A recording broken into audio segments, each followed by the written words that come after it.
Selamat malam Bapak dosen dan teman-teman sekalian. Terima kasih untuk waktu yang telah diberikan. Di sini kami dari kelompok 1 akan membawakan presentasi tentang aspek studi kelayakan bisnis. Sebelum memulai presentasi, ada baiknya saya memperkenalkan anggota kelompok kami terlebih dahulu.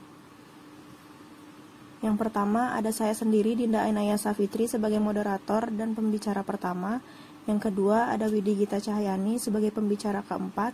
Yang ketiga, ada Nikadek Siska Trisnawati sebagai pembicara kedua.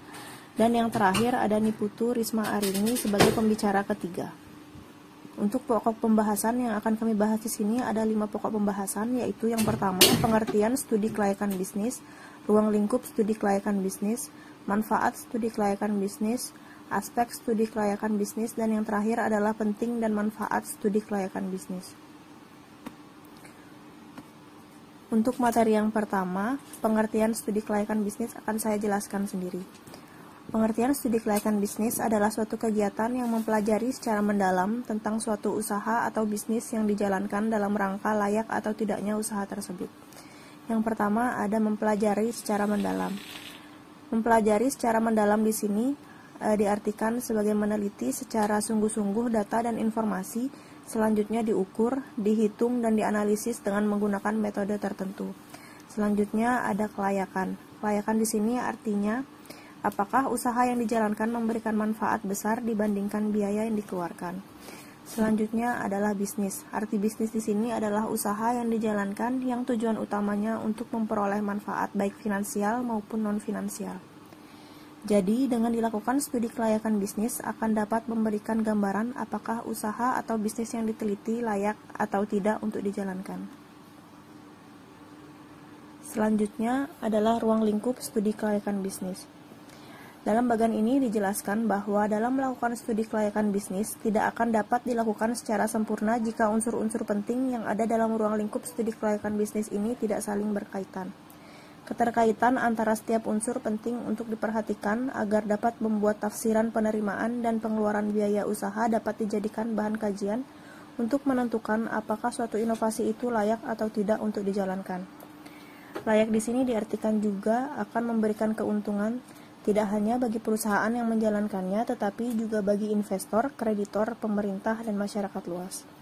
Keahlian dalam studi kelayakan bisnis akan tercermin dari kemampuan untuk mengakomodasi seluruh konsep, pemahaman tentang segala aspek atau unsur-unsur seperti pemerintah, ilmu-ilmu dasar, ahli teknik, konsep dasar manajemen, lingkungan, dan masyarakat, serta kemampuan mengkoordinasikan semua tenaga ahli yang diperlukan untuk mendukung keberhasilan studi.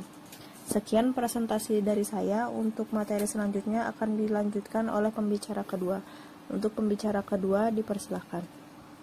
Baik, terima kasih atas waktunya. Di sini saya sebagai pembicara kedua akan melanjutkan materi mengenai manfaat studi kelayakan bisnis. Adapun manfaat dari studi kelayakan bisnis, yang pertama, menghindari resiko kerugian. Dengan adanya studi kelayakan bisnis, pelaku bisnis dapat menghindari resiko kerugian dengan langkah menunda atau membatalkan rencana bisnis yang mendapatkan penilaian tidak layak dalam studi kelayakan bisnis. Yang kedua, memudahkan perencanaan bisnis. Studi kelayakan bisnis yang telah dilakukan sebelum bisnis dibangun akan memudahkan pelaku bisnis menentukan program perusahaan seperti apa yang dapat mendatangkan benefit lebih bagi perusahaan. Yang ketiga, memudahkan pelaksanaan bisnis. Studi kelayakan bisnis akan berguna untuk membantu pelaku bisnis merealisasikan program-program perusahaan. Pelaku bisnis dapat mengevaluasi kebijakan apa yang sekiranya akan memberikan keuntungan dan kebijakan apa yang justru akan menimbulkan kerugian. Yang selanjutnya ada memudahkan pengawasan. Studi kelayakan bisnis memiliki banyak aspek untuk diteliti. Laporan dari berbagai aspek yang diteliti dalam studi kelayakan bisnis ini nantinya akan memudahkan pelaku bisnis untuk melakukan pengawasan pada perusahaannya. Dan yang kelima ada memudahkan pengendalian. Jika sewaktu-waktu terjadi gangguan, pelaku bisnis dapat dengan cepat menentukan aspek mana yang menjadi pusat dari kekacauan tersebut. Selanjutnya, pelaku bisnis dapat dengan cepat pula mengendalikan masalah yang muncul dengan mencari solusi berdasarkan studi kelayakan bisnis yang telah dilakukan sebelumnya. Sekian penjelasan materi dari saya. Waktu dan tempat saya kembalikan kepada moderator. Terima kasih. Terima kasih kepada pembicara kedua. Untuk materi selanjutnya akan dipresentasikan oleh pembicara ketiga. Untuk pembicara ketiga dipersilahkan. Baik, terima kasih atas waktu yang telah diberikan kepada saya. Di sini saya akan melanjutkan presentasi mengenai aspek studi kelayakan bisnis. Dalam melakukan pembuatan dan penilaian studi kelayakan melalui tahap-tahap yang telah ditentukan, hendaknya dilakukan secara benar dan lengkap. Kemudian, setiap tahapan memiliki berbagai aspek yang harus diteliti, diukur dan dinilai sesuai dengan ketentuan yang telah ditentukan. Ada beberapa aspek yang perlu dilakukan studi untuk menentukan kelayakan suatu usaha. Masing-masing aspek tidak berdiri sendiri, akan tetapi saling berkaitan. Secara umum, aspek-aspek yang perlu dilakukan studi kelayakan sebagai berikut, yaitu yang pertama, aspek hukum.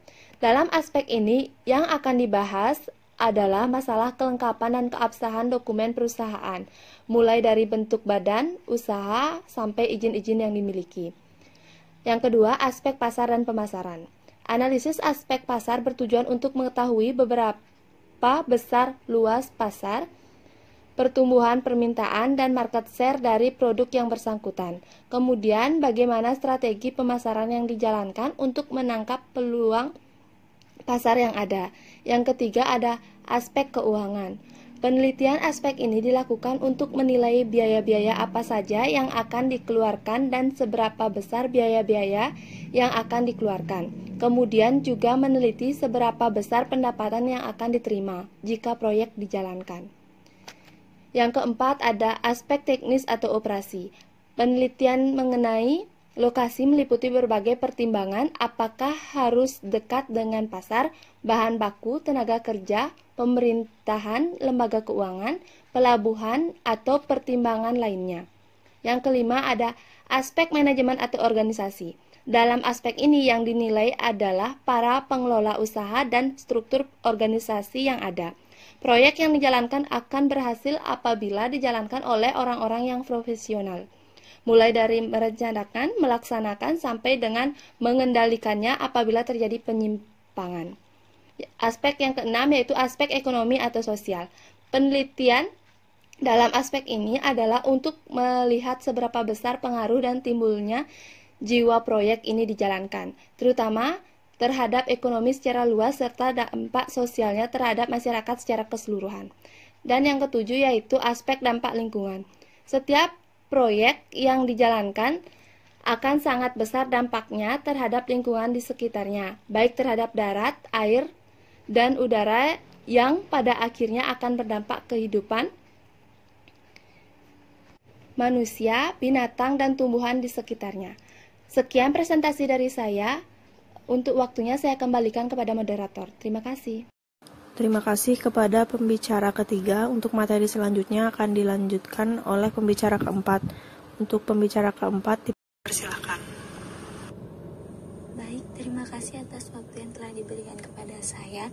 Di sini saya sebagai pembicara keempat akan membawakan materi tentang penting dan manfaat studi kelayakan bisnis. Studi kelayakan bisnis penting dilakukan karena gagasan usaha tidak selalu berhasil ketika akan dilakukan. Faktor penyebabnya yang pertama ada tidak memiliki pengetahuan yang komprehensif tentang pasar. Yang kedua, tidak memiliki pengetahuan yang komprehensif tentang persyaratan dan teknis dari usaha. Yang ketiga, memiliki pengetahuan yang komprehensif tentang aspek finansial. Yang keempat, tidak adanya keunikan dari produk yang ditawarkan. Dan yang kelima, kurangnya pemahaman tentang aspek hukum yang terkait dengan usaha. Studi kelayakan bisnis penting dilakukan karena akan memberikan manfaat bagi pelaku bisnis agar memperkecil risiko kerugian, mempermudah perencanaan usaha, mempermudah pelaksanaan pekerjaan, mempermudah pengawasan, dan mempermudah pengendalian. Adapun pihak yang memerlukan dan berkepentingan dengan studi kelayakan usaha, yaitu yang pertama, pihak wirausaha atau pemilik perusahaan. Jika hasil yang didapatkan dari studi kelayakan menyatakan layak, maka pelaku bisnis atau manajemen akan menjalankan ide bisnis tersebut. Yang kedua, investor dan penyumbang dana. Jika hasil studi kelayakan menunjukkan ide bisnis tersebut layak untuk dilaksanakan, maka investor akan memiliki ketertarikan dalam menanamkan modalnya. Begitupun juga sebaliknya. Yang ketiga ada masyarakat dan pemerintah. Bagi masyarakat dan pemerintah, studi kelayakan sangat diperlukan sebagai bahan kajian apakah usaha yang didirikan memberikan manfaat bagi masyarakat ataupun pemerintah. Studi kelayakan bisnis dijadikan sebagai alat pertimbangan untuk pengeluaran izin usaha. Baik, sekian presentasi dari saya. Untuk waktu dan tempat saya kembalikan kepada moderator. Sekian dan terima kasih. Sekian presentasi dari kami. Mohon maaf apabila ada kesalahan kata. Selanjutnya akan kami buka untuk sesi tanya jawab. Terima kasih.